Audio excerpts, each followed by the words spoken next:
വിശുദ്ധ പൗലോസ്ലീഹ എഫേസോസുകാർക്ക് എഴുതിയ ലേഖനം 1-ാം അധ്യായം 17 മുതൽ 23 വരെയുള്ള വാക്യങ്ങൾ. നമ്മുടെ കർത്താവായ യേശുക്രിസ്തുവിൻ്റെ ദൈവവും മഹത്വത്തിൻ്റെ പിതാവുമായവൻ ജ്ഞാനത്തിൻ്റെയും വെളിപാടിൻ്റെയും ആത്മാവിനെ നിങ്ങൾക്ക് പ്രദാനം ചെയ്തുകൊണ്ട് തന്നെക്കുറിച്ചുള്ള പൂർണ്ണമായ അറിവിലേക്ക് നിങ്ങളെ നയിക്കട്ടെ. ഏതു തരത്തിലുള്ള പ്രത്യാശയിലേക്കാണ് അവിടുന്ന് നിങ്ങളെ വിളിച്ചിരിക്കുന്നതെന്ന് അറിയാനും വിശുദ്ധർക്ക് അവകാശമായി അവിടുന്ന് വാഗ്ദാനം ചെയ്തിരിക്കുന്ന മഹത്വത്തിൻ്റെ സമൃദ്ധി മനസ്സിലാക്കാനും നിങ്ങളുടെ ആന്തരിക നേത്രങ്ങളെ അവിടുന്ന് പ്രകാശിപ്പിക്കട്ടെ.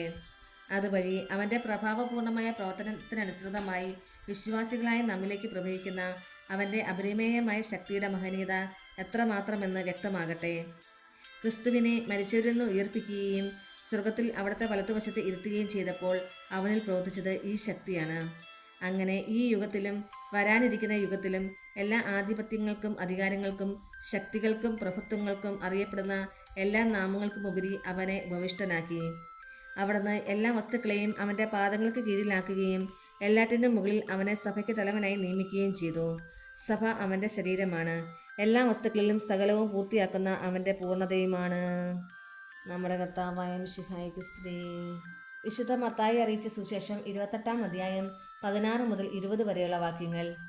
യേശു നിർദ്ദേശിച്ചതുപോലെ 11 ശിഷ്യന്മാരും ഗലീലിയിലെ മലയിലേക്ക് പോയി. അവനെ കണ്ടപ്പോൾ അവർ അവനെ ആരാധിച്ചു. എന്നാൽ ചിലർ സംശയിച്ചു. യേശു അവരെ സമീപിച്ച് അരുളിച്ചെയ്തു, സ്വർഗ്ഗത്തിലും ഭൂമിയിലുമുള്ള എല്ലാ അധികാരവും എനിക്ക് നൽകപ്പെട്ടിരിക്കുന്നു. ആകയാൽ നിങ്ങൾ പോയി എല്ലാ ജനതകളെയും ശിഷ്യപ്പെടുത്തുവിൻ. പിതാവിൻ്റെയും പുത്രൻ്റെയും പരിശുദ്ധാത്മാവിൻ്റെ നാമത്തിൽ അവർക്ക് ജ്ഞാനസ്നാനം നൽകുവിൻ. ഞാൻ നിങ്ങളോട് കൽപ്പിച്ചവയെല്ലാം അനുസരിക്കാൻ അവരെ പഠിപ്പിക്കുവിൻ. യുഗാന്തം വരെ എന്നും ഞാൻ നിങ്ങളോടുകൂടെ ഉണ്ടായിരിക്കും. നമ്മുടെ കർത്താവായ മിശിഹായ്ക്ക് സ്തുതി.